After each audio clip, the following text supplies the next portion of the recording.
If there was a complainometer, a device that will measure your complaints, murmurings, how would the mark of complaints be? The index, the quantity, the record of your complaints per day, per minute, per week. Such a device does not exist, but if there was, many people would not be able to let this device to rest, because their complaints are constant, their murmuring, it's basically every day, the whole day. It's basically what comes out of their mouth. All life, all days. That person that is always pointing what is bad, what is contrary to what they want. Oh, these packed buses. The person catch the bus and the bus is full. They go to the supermarket. The prices are so high. Things are so pricey. They go to the neighbor's house and they say, it's a terrible sun. There's such a heat that I cannot handle. Which means wherever they go, they hear, they see, they return it to the atmosphere. Words of complaints. And what happened to the words of complaint? There's no words without a meaning. Words have meaning. And every time that you complain, that you murmur, you are passing along a bad spirit, a negative one, reminding you that it's not only to people that is around you, but the first to listen to what comes out of our mouth is us. The first ear to listen to what we say is ours, because they are nearer to our mouth than any other ear. We are the first to hear our own words. So when you murmur, complain, you are passing this negativity back to your inside. It's already inside, that's why you are pouring out through your mouth. And when you speak, you bring it back, that negativity to your inside through your ears, which means you are a well of negativity to others and to yourself. It's not by chance that the Word of God warns severely about the murmurers. If you look the story of the people of Israel, you see that the meaning for them to not enter the promised land, when they came out of Egypt, upon the leadership of Moses, was because of this murmuring. The people kept on murmuring, complaining. Good life was when we were in Egypt. Have you heard people saying this today? Good life was when we used to do a barbecue here. Good life was when we have an extra dish here in the meal. Good life was when we were being stolen. Good life, people keep on complaining, reminding themselves of a past time, a time of Egypt, and forgetting on what God is doing for them today. Was that what people did there in the past? And that's why they did not enter the promised land. God told Moses, Moses, come out of these people.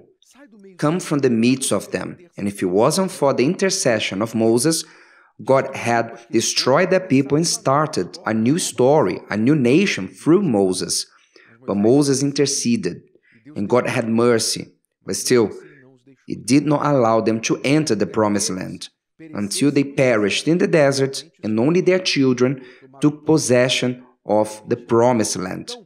So the word of God is harsh against those who murmur, complain, those who speak through the mouth, like if they had more than one. They complain so much, it seems that they have more than one.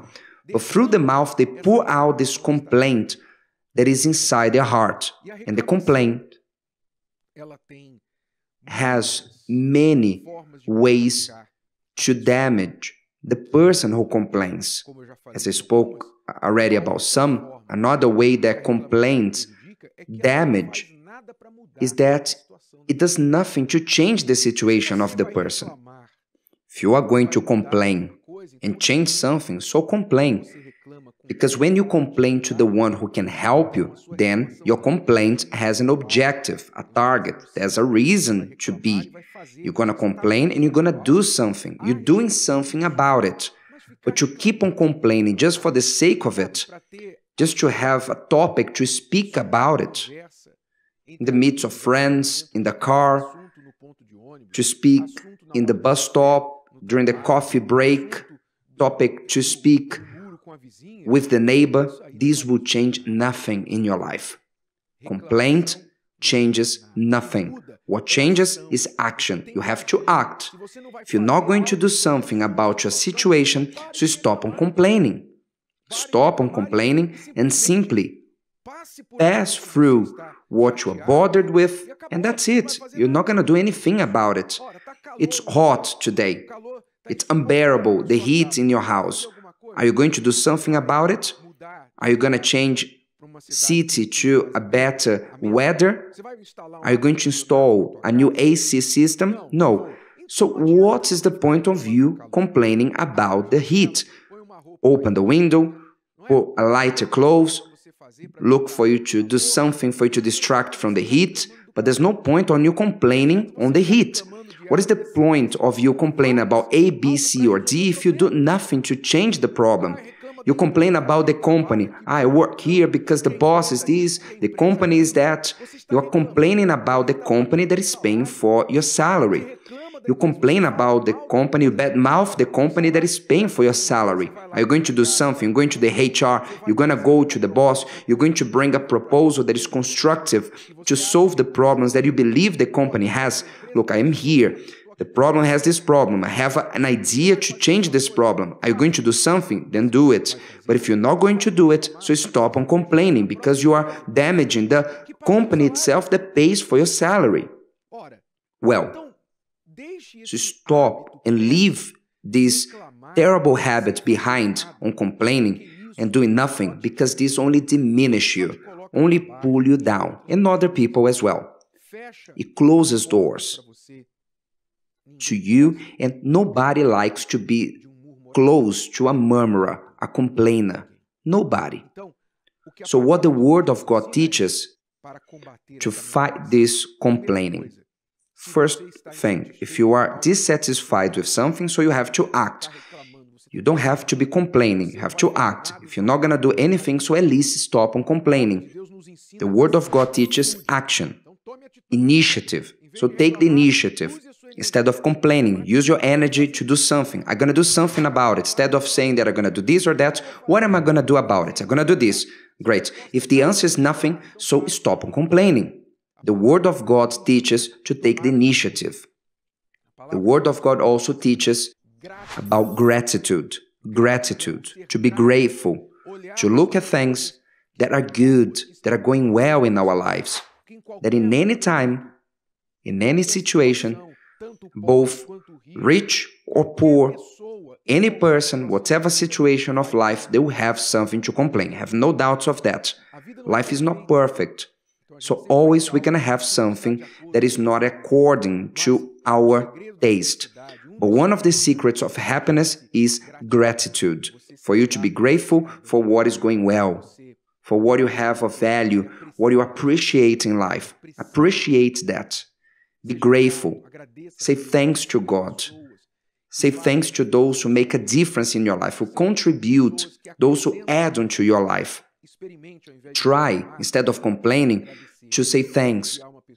Try to praise that person. That was very good. Thanks God that I have you in my life. It's so good that you helped me with that. It's so good that we have this sun, isn't it? It's so good that we have a house to feel hot in it, isn't it? How great. Appreciate the good things, and this gratitude will remove this bitterness that is inside of you. And God knows, and the world knows, we need more gratitude and less complaining, less bitterness in this world.